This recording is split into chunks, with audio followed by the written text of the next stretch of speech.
So now here's a look, ladies and gentlemen, at the legacy of gospel music's not only my favorite poet, but favorite ragamuffin, Rich Mullins.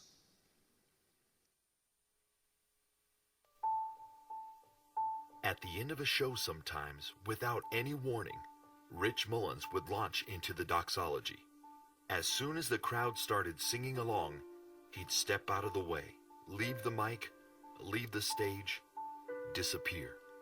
So go out and live real good, and I promise if you do, you'll get beat up real bad. But a little while after you're dead, you'll be rotted away anyway. It's not going to matter if you have a few scars. It will matter if you didn't live. Richard Wayne Mullins started life in rural Indiana in 1955. Born the oldest son in a hard-working Quaker farm family, he embraced the promise of the gospel at a young age, but spent the remainder of his 41 years wrestling with the implications of it. Rich formed his first band, Zion, while in Bible college in Cincinnati. Eventually, one of his song demos, Sing Your Praise to the Lord, landed in the hands of Amy Grant. He was captivating. Anybody that ever toured with him, you know, another band, other musicians, unlike any other artists, people sat on the side of the stage and watched.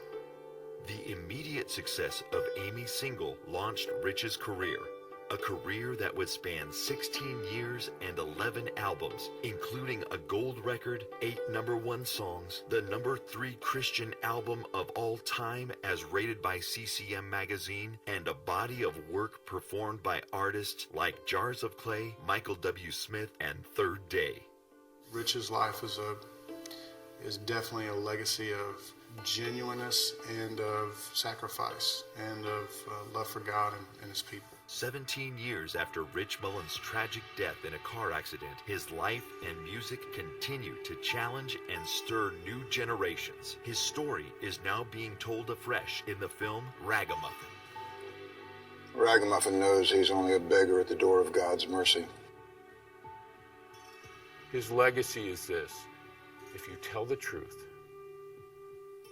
and you tell it well, there will always be ears to listen to that.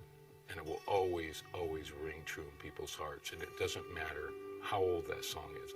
They're going to be listening to Rich for a very long time, and we'll be singing his songs 100 years from now.